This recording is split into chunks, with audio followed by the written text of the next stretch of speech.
Take one. Well, take one. Whether we've got modern Northern Wi-Fi or ancient Northern Wi-Fi, but we'll find out soon, I'm sure. I know. I think it's the ability to record and do stuff at the same time as well. So we can't blame you Northerners all the time. How have we been? Yeah, good. Like we were just saying, how quickly this year's gone. Regionals is coming up. We're going to be talking about the week of another regionals. I can't believe that's been a month already. So yeah, time flies, right? It does. It's getting colder again. Get your woolly hats out. Yeah, the universal sign to get yourself some bigger, warmer clothes. Time to do it. Right, second week. Yep. Week 2, baby. And we are kicking off with our second week of gymnastics. Yep. It's been a new format. Let's briefly remind people to start off with what the goal of these gymnastic sessions is first. Yep. So again, really dependent on the individual's capacity. So we've written, again, how we write most workouts, we write for the best and then we'll scale it for the rest. What we've got here is the ability to accumulate lots of reps as an alternating EMOM with some interference. And now that interference is really dependent on the person's ability. It might be direct interference. It might be indirect interference. For some people who are just learning the movements or developing strength, there's no interference. So it's a really good format. I'd like to say it's a really good format for us to be able to develop some capacities, but in a class format.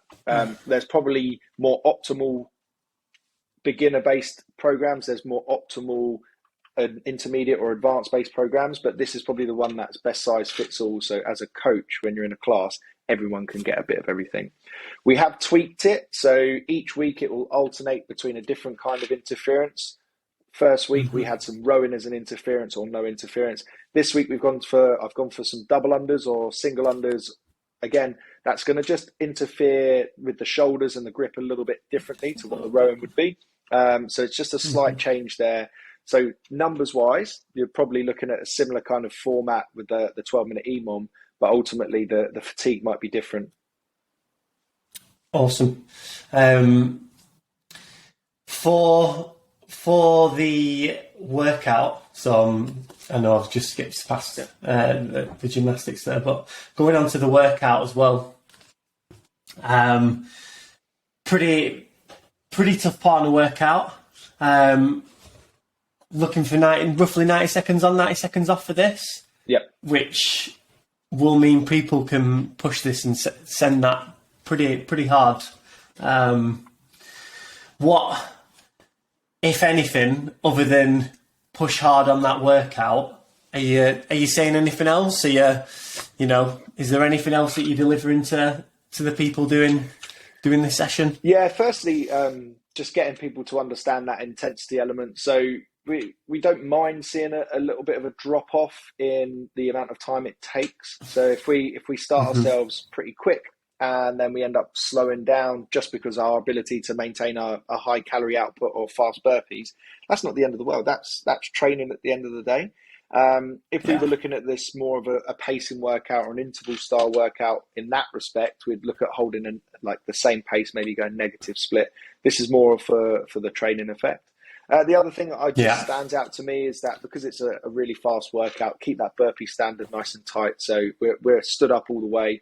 Like I do with some people, if it's regular burpees, which we had on Monday, the members get one strike rule. If they don't do a good burpee, they'll find a pull-up bar and then they've got to touch it, which we all know that's way worse just because looking up and that kind of stuff. So 100%. Be hard on people, but let them know it's for their benefit. It's I always say I'm never getting any fitter making sure someone's doing it right. So squatting low enough and that kind of stuff, it is for their benefit. Mm-hmm.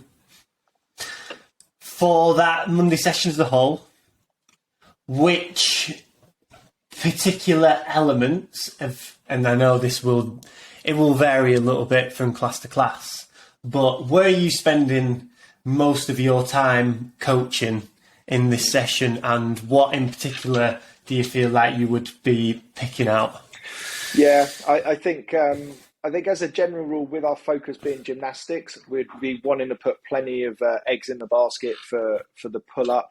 And again, it is the second week, so hopefully the members will understand the format. They'll already pick their scales, so there is a bit more one-to-one coaching time as opposed to more week one. Everyone's like, "What are we doing? Who's doing this? Who's doing that?" Whereas it becomes a bit more streamlined and week on week. I think there's a big push at the minute on social media about exercise and consistency and habits and things like that. And far too often I see people writing programming that is like too varied. As in, if you're not repeating the same things, how do you measure progress? And you do need to be consistent in those kind of approaches. So that's what I'd be pushing, the chest to bar. If that comes at the expense of a really, really good warm-up for the workout of rowing and burpees, I would just say use round one as a bit of a feeler and not be afraid to tell the members that and say, guys, we're focusing on our pull-ups today. We're not able to coach everything to 100% perfection because that's the style that we're working on. But what we can do is we can use that round of the workout. We haven't made the workout too technical, which means you can get into it pretty quickly. Yeah, cool. Awesome. On to Tuesday. Yep. We start off, we use our benchmarks that we set last week. Yes. So hopefully everyone's got a decent number to work off. If they didn't do it last week, would you suggest doing the initial benchmarks, or would you suggest going off an RPE? Sure what would you be suggesting about, there? Would we just do the test? Yes. Do the test if you haven't had the chance to do it the previous week. And then I'm going to just carry on rolling, then hopefully Jack jumps back in a second. Where we've got our first progression. I've been talking about, Jack, can you hear me? I can hear you. I'm back in the room. Good. Sweet. I've spoken about how you can redo the test. I caught the back end of that. So if you didn't get the chance to do it as a test, get yourself in there. And our first progression will be an increase in the volume. So rather than finding that 3-rep max with the pauses, we've got 5 squats that we're going to be working at 80 to 85%. And we're going to be looking at a 3-second pause just in the first rep only. Spoiler alert, the following week, we're going to be hitting 5 reps, but the first 2 reps have a pause in that position. So that's where we're going to look to have a little progression. Don't worry, week 3 will be different because I can't imagine, and I've been doing lots of squatting at the minute, pausing for 3 seconds on a front squat for over 2 reps without feeling like I'm going to pass out. On the 3-position clean deadlifts, again, we're going to stick to a percentage which will increase week on week, but we've got 5 reps where we're following those same positions. This is going to be really, really tough. This is going to be thumb training for our hook grip. We're going to be just trying to really stay in a great posture. I was working with one of my individual clients and I was talking about extension of the thoracic spine in Olympic lifting. So she come from a bit more of a neutral spine background where everything was in a nice straight line, and it was more for the snatch where head was dropping down, head was staying neutral. But actually with Olympic lifting, we want a little bit more extension through the thoracic so we can get ourselves in a nice upright position. From a coaching perspective, that's what I'll be looking for. I'm not saying arched at the lower back, but I'm saying extended at the thoracic enough to keep your head nice and neutral, and we're looking dead straight ahead so we can pick our spot. That's definitely a key point that a lot of people forget, including coaches, because the amount of times that, and again, it's slightly different scenario, but the amount of times you see people actually doing barbell cycling maybe for reps a bit more, and the back's actually slightly rounded rather than neutral or extended, like you said, like see it so much, but actually training that position, you're more likely to end up probably just in a neutral position when you do barbell cycling, which again is a better position than being that bit rounded. So definitely training that position in the strength work when you can really focus on it is really good. The workout, shoulders 4 days. Yeah, simple one. Do you want me to go? Go. Yeah, this if you like upper body pulling, which you got the day before, you possibly don't like the upper body pushing, or vice versa. So there's been a bit for each person across those 2 days. I think, Jack, you're more of a upper body pulling based person. Am I correct? 100%. Yeah, 100%. that. Yeah. And I'm the handstand push up guy. I'm not saying I'm the handstand push up guy. Steve's the handstand push up guy, but I'm the guy that would prefer to do strict handstand push ups over pull ups any day. Yeah, a bit of simple CrossFit. Yeah. Yeah. Looking at this workout, I know I would be 100% breaking the double unders, probably into 3 sets. Yeah. So I'm as fresh as possible doing those strict handstand push-ups. And people think, what are you talking about? And it's like, well, you can lose a lot more time standing there looking at the wall than you can, breaking up the double unders when you want. So 100%. That's such an important point to make people aware of, is that a lot of people look at it as a badge of honor. Oh, I did the double unders unbroken, but I took 3 minutes to do 15 strict handstand push-ups. Actually, take an extra 30 seconds and save yourself a minute and a half on those handstand push-ups. It's a pretty simple one, but again, it'll catch a lot of people out.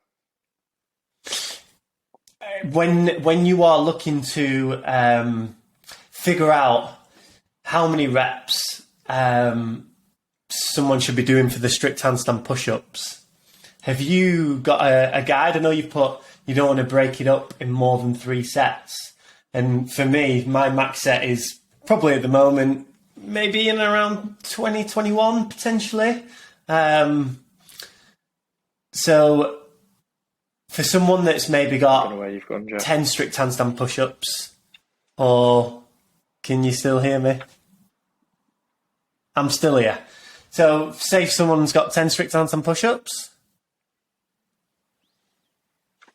I'm going to take the lead again. Go on, that's a shock in here. I think Jack was alluding to his max set of strict handstand push-ups. So yeah, normally what I'd be looking for on choosing a number of handstand push-ups is I'd base it off of what a good person, not a great person, a good person would be breaking up their handstand push-ups into. So be looking at 3 sets, which would be pretty simple one. Just trying to make sure that they can break a 6, a 5, and a 4, or 3 sets of 5, however you want to get there. Because as we know, fatigue is going to set in. It's going to start to make it way more challenging on the back side of this. So those 3 sets are going to be hugely important. I think I'm back in the room. Bringing himself back into the room. I am back in the room. Can you hear me? I'll carry on rolling until Jack comes back in. Jamie. So moving on to the Wednesday. On that Wednesday, this is a workout that's taken directly from the athlete plan. Pretty sure it's loaded up for the Monday. Hello. But what we're going to do is we've obviously got it here on the Wednesday because it fits our programming accordingly. It's called Ski Slope. I think realistically within a class programming, it's not going to be a ski-based workout, but I have written it in there. So it's 100 toes to bar for time. Every 3 minutes, including 0, you're going to accumulate 300 or 250 meters on that ski erg or machine, or the equivalent distance on the bike, which is doubled, or a 200 meter run, and then you've got 12 pistols. And then every subsequent 3 minutes, you're going to be working yourself through your ski erg machine or your pistols. Hello, Jack. You're back. Good man. I finished off. I think you were talking about strict handstand push-up numbers, so I went through that, and now I did keep rambling on until I got myself to the toes to bar workout, which is Wednesday. We're on to Wednesday. Do you know what? I could hear you the whole time, so I just let you carry on. Okay, wonderful. Life's good. That's me waffling. So with this, we've got a 21-minute time cap. So at the most, this is going to be 7 sets. Okay, so 7 sets for the workout. In some of the notes here, we've got to be smart with our toes to bar. I think it's certainly one of those ones that if you rush through the machine and then get your pistols done, and then you jump up and you look at the clock and you're like, right, I can hit myself a massive set of toes to bar here. You're going to start the machine and the pistols pretty slowly, and then all of a sudden you're going to be doing singles very, very fast, which we did put in the notes. So make sure you're smart and you probably leave yourself a bit like a 5-minute test, a few in the tank each time, so then you can hit your machine at a challenging pace, and then we go from there. I think most importantly, talking on here is about how we scale. I think scaling the number of toaster bar, 100 toaster bar for some is not going to be a scary number or a number that's not realistic. But some people are going to be like, right, what am I going to do? How am I going to get this? And then the first thing is to obviously bring it down to a set number. Again, so you can finish within 5 to 6 intervals. We don't necessarily want to use all of those 7 intervals. So that might be bringing it down to 80, 75, 60, might even be 50. Because again, the complementary work in there is still going to make that feel like a pretty big workout. I'll be looking at the time cap for this one and be thinking, yeah, with the time cap, I'm in this one for the long run. Yeah. So like you said, hopefully people don't look at it and think, yeah, 30 toaster bar off the bat here, 20 toaster bar off the bat, and then they're just doing skiing and pistols for the for the remainder of the time. But I think just being aware that the pistols are probably going to get your hip flexors a little bit more. So it's probably a good time before this workout to just touch on a few different styles of toaster bar and techniques. For example, the straight-legged toaster bar tends to hit your abs a bit more. So kind of just explaining that. And even if some members can't do it, it's good for them to understand.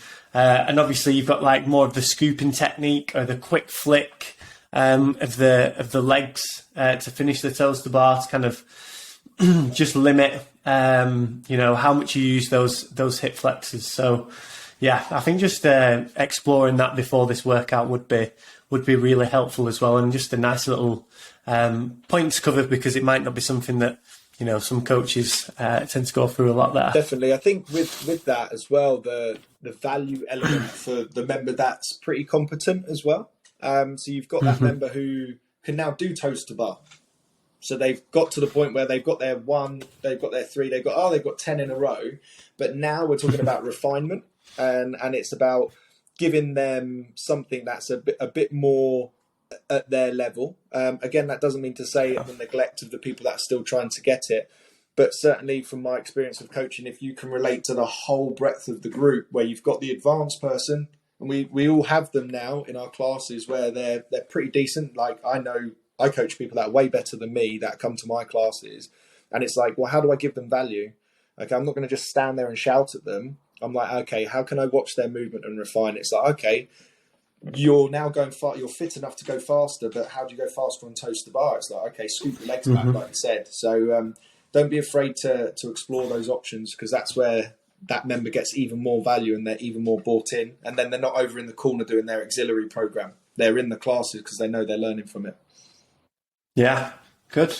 It's a really good point that to finish that as well, because I'm sure that is part of the reason why maybe some members decide not to be in classes anymore, because they feel like they're not getting that value potentially that other members are. So if you're a gym that wants to try and keep competitors in your class, occasionally, if not more frequently, you've got to make sure that you're providing that value for your more competent members as well. I always look at it that if someone does something that's potentially like doing that program, it's not them, it's us. It's me as a coach. Yeah. It's like, why do they not want to come to my class? Like, I'm not giving them enough. It's not they feel like they're better. It's like I'm not providing enough value. And at the end, obviously I work in London, so the cost of a CrossFit gym is huge. They don't want to just see the workout on the board. They're not going to pay £200 a month to just see it say toaster bar. I'm like, show me how to do it. How do you make me better at it? That's the thing. Yeah, agreed. Box for the day.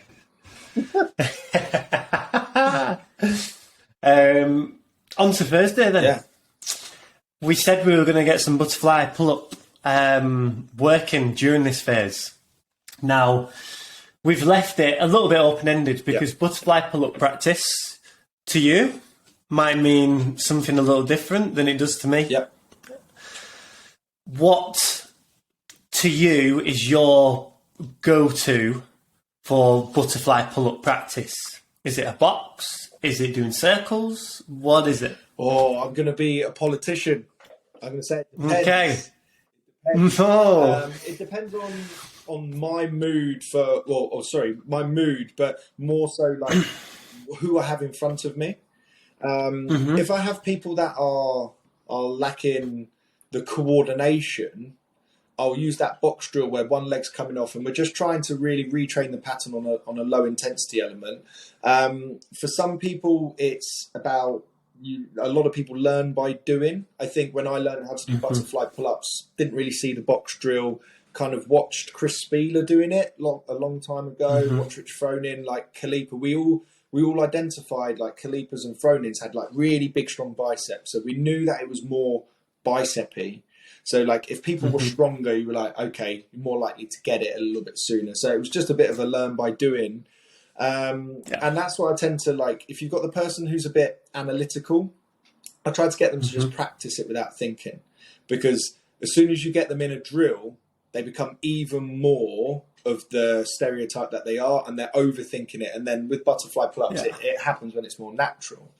If you've got the person who's like the gun-ho athlete, normally a dude, normally kind of a bit jacked, not necessarily you, Jack, but a bit jacked, you then get them into the box drill to just slow them down and refine it. So actually the opposites of what you would expect from a personality standpoint. The reason we left it quite open-ended like this as well is who needs to do butterfly pull-ups. They always talk about like how many should you do strict, kip in, and all that kind of doodah.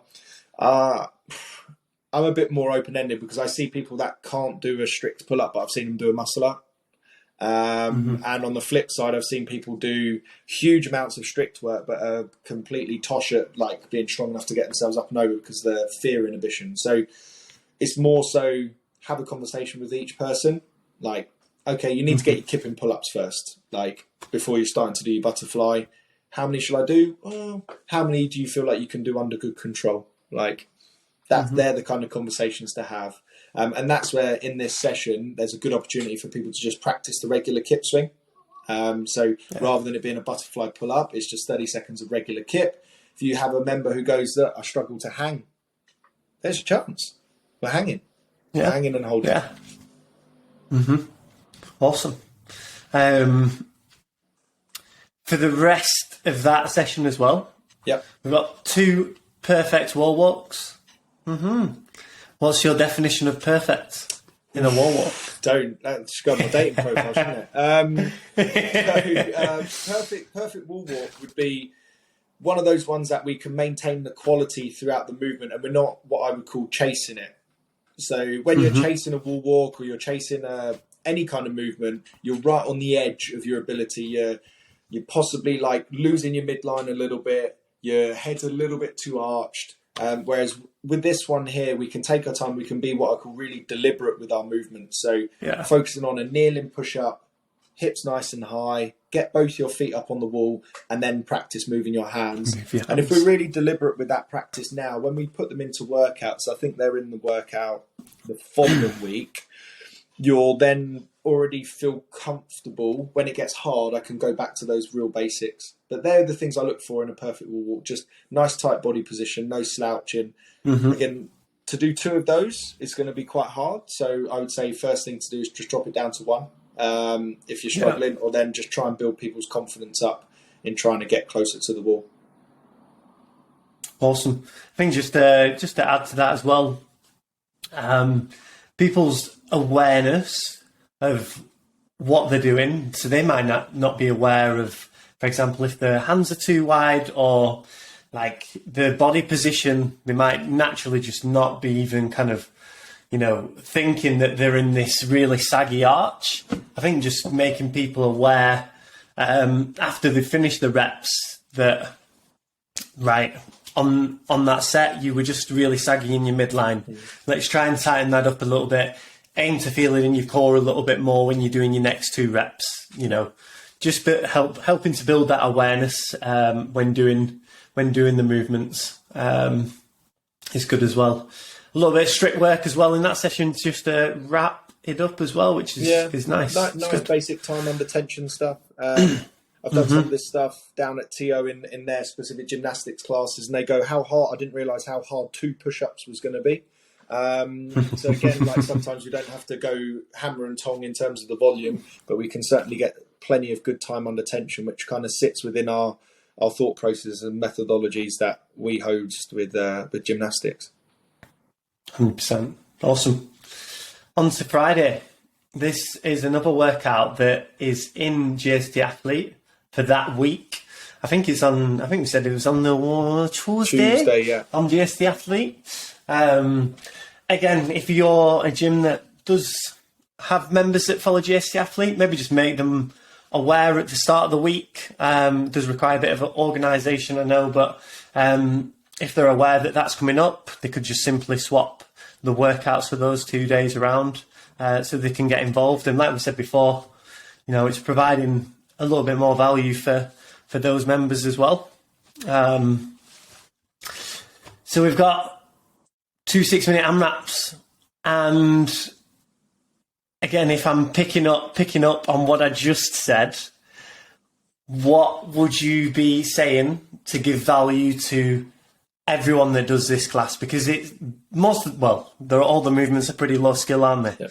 So this is a prime time when a coach is going to be maybe stuck for things to give, tips to give, strategies. I totally get. I've been in that position before where you look at it and you're like, there's nothing really that stands out that needs major coaching. As in, if there's a high skill gymnastics movement in there or a barbell movement, you'd be like, right, you focus your attention on that. It's like, okay, where are we focusing our attention? Well, there's plenty to be had on the wall ball for the day. 20 wall balls, if you're efficient, is actually not too hard. But actually, is it one of those ones where we want to get into some more detail on the wall ball for the day? The burpees, again, just something to chip through. And then in that second AMRAP, probably looking at the hang snatch for the day and looking at efficiency. We've got 10 and 10. So we've got 10 on one arm, 10 on the other arm. Are we touching the shoulder to slow it down, or are we coming straight down into that hang position and seeing how we go there? So there are a couple of different things that I would focus on from a technique point of view. From an actual workout perspective, you say that the workouts are very entry level. So this is an opportunity for the member that wants to RX. Give them a chance to RX. Is it right? Is it wrong? I mean, it's one of those ones that we always want to, the CrossFit talking about preserving the stimulus or the feel of the workout. But when that member comes away going, I've RX'd the workout today, they maybe only got a half the amount of what the actual intended workout stimulus was, but they've come away and they posted on their Instagram, they tag your gym in it. Retention wise, if we're thinking about it from a natural gym retention point of view, wow. Yeah. That's going to have more power. They're going to tell their friends, oh, I could never do an RX wall ball. Now I'm doing RX wall balls in a workout, that kind of stuff. So again, that comes with the overall view of the week. And as a group of coaches, pick your battles. If we're always pushing the RX, we're going to lose the intended GPP stimulus of this. But if we're always, and I've seen it, and I hate seeing it, is like if mollycoddling people are making it too easy, those members are never going to fulfill their potential and never going to get their fitness. This shit's hard, man. So we need to make people aware that is hard. But again, sometimes you've got to give them the win. So that would be my conversation for this Friday. It's like not necessarily movement based. It's more, do you want to give it a go? You can RX this workout. There's nothing on there that some members couldn't RX if they've already got their double unders. That's probably the only one that would be the filthy bit that would ruin someone's day. 100%. Again, it's that making members feel safe first. We spoke about this before, but then once they do feel safe, it's like, help them to spread the wings, help them to RX, give them that permission that they sometimes feel like they need, or that little bit of a push over the edge. So, yeah, good stuff.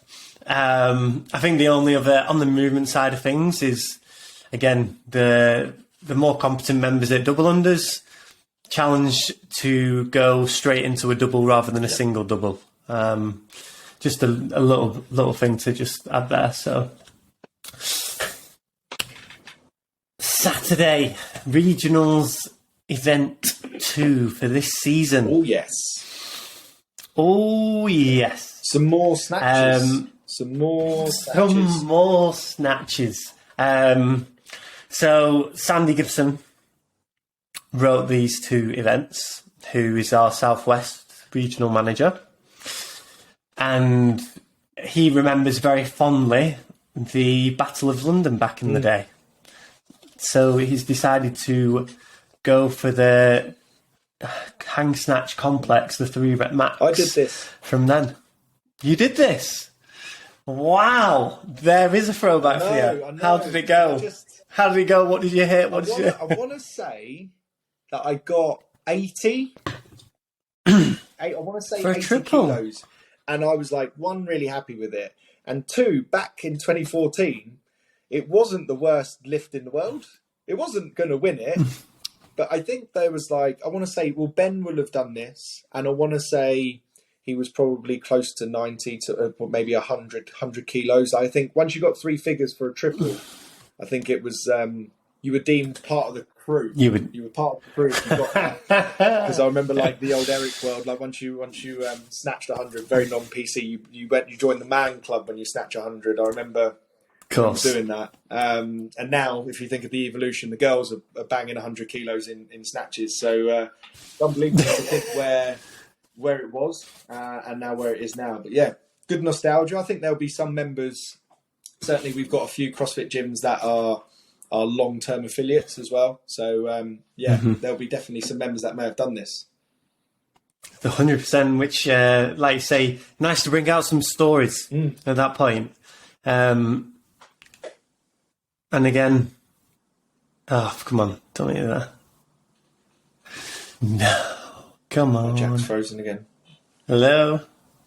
I can hear him. You can hear me? I'm still here. Yeah, I can't see you, but I was just saying, good to bring out the stories at that point, and just remind members that you've gone through, a similar process to them at some stage as well. Yeah, for sure. It's one of those ones that sometimes you can get lost in the whole CrossFit world of like, oh my God, I'm never getting better. I'm always trying to strive for something else. And then just reminding people where they started. Like if you have a member who couldn't overhead squat, now they can overhead squat and those kind of things. But the workout looks fun. Yeah, cliff jumping. So a bit of a different format to what we, usually see really. Because the only scored, or the score of each kind of set is only on one of the movements. Yeah. So it's kind of like, well, do you get the workout done as quick as possible and rest the remainder of the minute? Do you take the work close up to the next minute? What would you be suggesting, Jamie? Or do you know what would work better for you? Would you give people different advice depending on what sort of athlete they are? What would you suggest? I think you answered it there. It really is athlete dependent and ability dependent. I would say for top level athletes, so these people that are going to potentially go to the regionals next weekend, they're probably just going to get the work done pretty quickly and just get it out of the way, and then have quite a prolonged period of recovery, and then they'll be able to use that period to actually rest. Versus someone like myself, if I bang the row and then push that thruster pace and get those squat cleans done like in each of the minutes pretty quickly, I'm probably that compounding effect. I'm not going to be able to recover well enough to then hit a couple of big sets on the gymnastic side of it. So it really does depend on people's abilities. I would say members will look at this and go, that doesn't look that hard. And that should always fill you with fear. Be like, yeah, that's going to be really tough then. Whenever it looks pretty doable, it's never doable. So, be careful. Yeah. Be careful. You've been warned. Cool. That wraps up the regional event for Saturday for the classes. We wrap up the week, though, with a nice little running sandbag workout. I'm liking that we're getting some more obscure equipment or equipment that some gyms maybe don't use too much in to the class program, especially a sandbag, because again, it's pretty functional, really. Do you know what I mean? Definitely. I think sandbags are very much now a staple of the regular CrossFit gym. I don't think there's many CrossFit gyms now that don't have sandbags, but I am aware that the volume of sandbags is never one per person like a barbell. So whenever we tend to program it, there'll be some kind of interval or some kind of sharing with the equipment. So you'll be fine with that. We did also put that, like, for some heavy dumbbells. You can do this with dumbbell cleans, dumbbell squats. For sure. The down ups and the running don't require that, but we'll always try and provide some alternatives for some obscure elements. But picking up odd objects and heavy loads just helps build great robustness across the midsection. From a bougie point of view, the sandbag was used for the heavy clean at the games, or the heavy lift at the games, which again we want to tip of the hat of the spirit of sport, and then get people to understand that it's just by like bringing it down a little bit versus completely changing it from what these top guys do. They just do more of it and faster. We do it a little bit less and a little bit easier. Yeah, awesome. I also think it's one of them where it may encourage, the gyms that haven't got sandbags yet. Hopefully it does encourage them to at least get, somewhat of a selection. Because again, what we do is about being, kind of preparing for anything and everything. So yeah, I just think they're a great tool to have, to be honest. Yeah. Right. That wraps up the week. We've actually banged out, or you've banged out, sorry, Jamie, 2 weeks. So the week after, programming wise, is already done as well. Yep. Which is cool. We'll look to get further ahead in time. I think we'll do our best. I think we always have that dilemma of too far ahead means then if we need to adjust it becomes very difficult and very bitty. But then obviously being aware of our affiliates being prepared and planned for you guys, so then you can adjust as needed is a necessity. So yeah, we're kind of always doing that balancing act. Yeah, for sure. I think it's, for us, it's one of them where it's like, well, we need to put ourselves in, the gym owner or the coach that's taking control of programming, put ourselves in your position, and, we'd want to be ahead, probably a bit more organised. It makes things easier for you guys. So we are trying our best, and we know it's taken a while, but we should hopefully be able to, stay in front now, which is awesome. So yeah. Thank you very much, Jamie. Thank you for your time.